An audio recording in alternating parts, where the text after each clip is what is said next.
Listen up, StarCraft II players. If you're one of those competitive online gamers, Beyond Gaming has something awesome for you. Introducing BGLink. It's a small, light application that will let you join SC2 matches and tournaments on BeyondGaming.com without even opening a web browser. The best part is, while you have the application open, it will recognize when you start your official BG match against your opponent, record your StarCraft II match data and stats, and automatically report it to BG.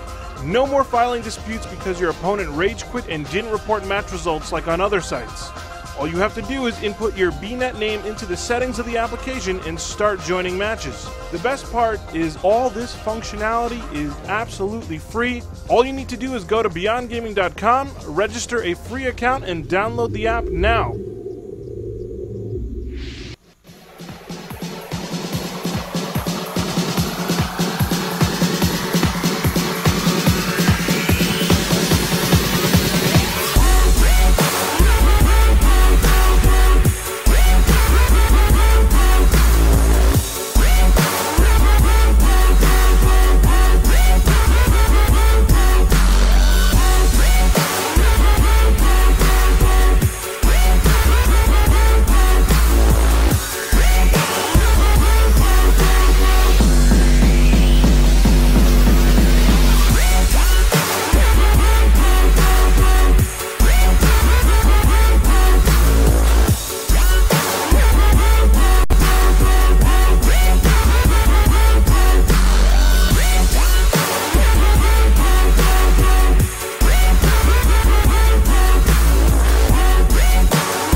All right, 2 games in, and already HuK is up 2-0 after a very, very quick game 1 with DTs. But the second game going to the 36-minute mark and ultimately decided by a double vortex with a lot of Archons. HuK over his teammate EG.HuK 2-0. We're now going to be hopping into game number 3. It's going to take place on Tal'Darim Altar. And let's go live. Thanks for joining us here this Sunday. I know there's a lot of StarCraft action on, so we appreciate you tuning into One More Game TV. And let's go ahead and take this one live. I know you're excited to see if EG.HuK can actually bring one back, or if HuK is going to continue his tear through his own teammates. Let's introduce our players up here in the northeast position as the Red Zerg. It's rumored that the key next to the F on his keyboard does not function properly. It is EG.HuK. And over here in the northwest, as the Blue Protoss, the Canadian turned Korean, it's EG.HuK. The Tal'Darim Altar, as far as this map is concerned, I expect that we are probably going to see a fast expand, obviously with the pylon out here for HuK. But for the Zerg player, he's going to 6-pull. All right.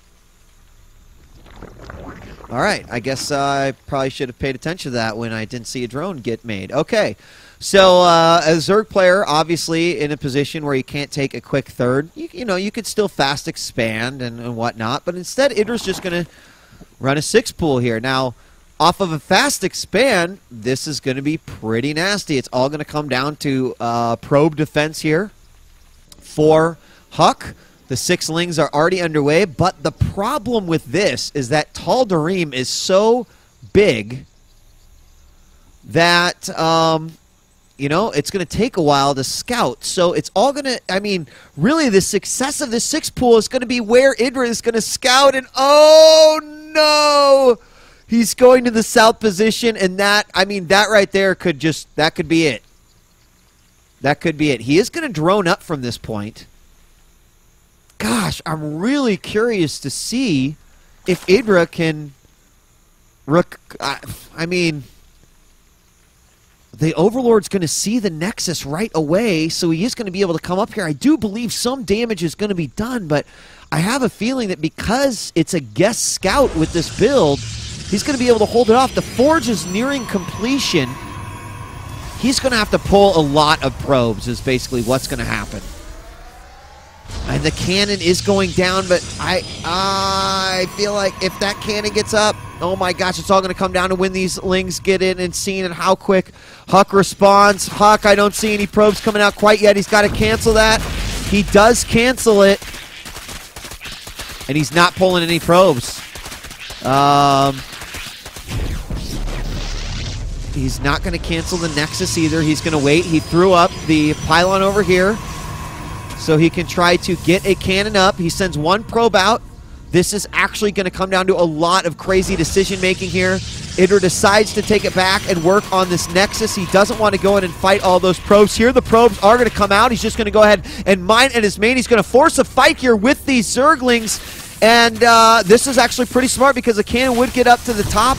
But these Zerglings, he has to keep these alive and try to kill as many as possible. Over on the other side, we still do see a lot of droning coming out from EG.IdrA, and he is expanding right now. The Zerglings continue to do some damage. Did he get a cannon up here at the main? No, he did not, but he is going to get a cannon up here at the natural, and it looks like he's distracted his opponent just long enough to get some defenses in. And just think about if EG.IdrA actually would have gone to the northwest position first, it almost would have been a guaranteed win. He's just trying to pick off a few probes at a time, but those lings are getting a bit low. This cannon is almost up, and this is going to, I mean, the game's going to continue here. Here we go. A lot of these probes now going down, actually. Good defense there. 5 workers killed. And we will compare probes here in just a fact. Let's just do it right now. 21 drones to 22 probes. And I don't feel, I really don't feel like, I mean, we're pretty much even. We're going to get a lot of Chrono Boost probes out here. We're going to have some, you know, good saturation from EG.IdrA as this finishes up. He's got more lings coming out. I mean, we're pretty much to a normal game now. Uh-oh, probe going to go in, though. And we'll get taken out by both these queens. And more lings just moving out across the map. Just going to try to take that guy out. And he will get in there. So the Forge is up, the Gateway's up. Now the Cybernetics core is coming up. Both gases are up for HuK. He's recovered quite nicely. Big supply block there for EG.IdrA. He's going to make 2 Overlords. That was pretty crazy, actually, because, I mean, these 2 lings are still doing a ton of damage here inside this main base. And I like it. You know, he's definitely keeping him busy. There's still not a cannon here. He's just going to pick away. He knows exactly what's going on, so he's getting some good scouting in. Zergling speed on the way. And what is HuK going to do from this point? You know, like, he already fast expanded. He's got 2 gases. I suspect we're going to see a lot. Well, I mean, he could do a lot of different stuff. He doesn't have that much gas. He's getting 1 sentry out of here. There are 2 more gases going out in the central. Is he just going to go for a mass gateway push? Nope, there's a robo. So, I mean, he could go forward with just a minor ground army, an immortal, do a lot of damage. The probe did get in. No Roach Warren. And honestly, if EG.IdrA plays like he did in the last game, he would not be able to hold any sort of early aggression. He went with that all-ling style. There we're going to see 1, 2, 3 gateways thrown down in addition to the 4th. So I suspect we'll get a sentry out right away, already getting +1. Warp Gate Research not being chrono boosted. And, I mean, that's pretty solid. Oh, we're going to have 2 more gateways in it. So it's going to be a 6 gateway push here with just versus Ling. And right now, I mean, how many lings do we have out for EG.IdrA? We only have 9 lings out. He's not working on these, but hold on. Where's this drone going? Is this drone going to go ahead and expand somewhere? Where is he going to go expand? I don't know what this drone's going to do. He might just go expand over here. Looks like he is, because I can't take that away. But that's I mean, for economy, that's great. For army, that's just not so fantastic, just because it takes so long for your army to get there. But if he is playing with mostly speedlings, it's not terrible. However, there's nothing that's going to penetrate through this wall, and there the Immortal is coming out. So he is going to go with a Sentry, Zealot, Stalker, Immortal push here. And, you know, versus Heavy Ling, IdrA's going to go for the Nidus Worm. He's got an Overlord over here on the side. He could bring up a Nidus right over here. But this is going to come down also to the vision of HuK. Actually, HuK has amazing vision inside his base.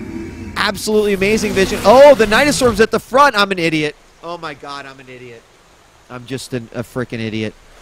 All right, hold on. Let me go back here. These are replays. My apologies here. I was totally expecting some sort of in-base. I'm not sure why he would even want a Nidus right there. So let me see this one more time. As we're going back in time, of course he's bringing out the Hydras, which is great, Nidus Worm, because you're not going to get him over there.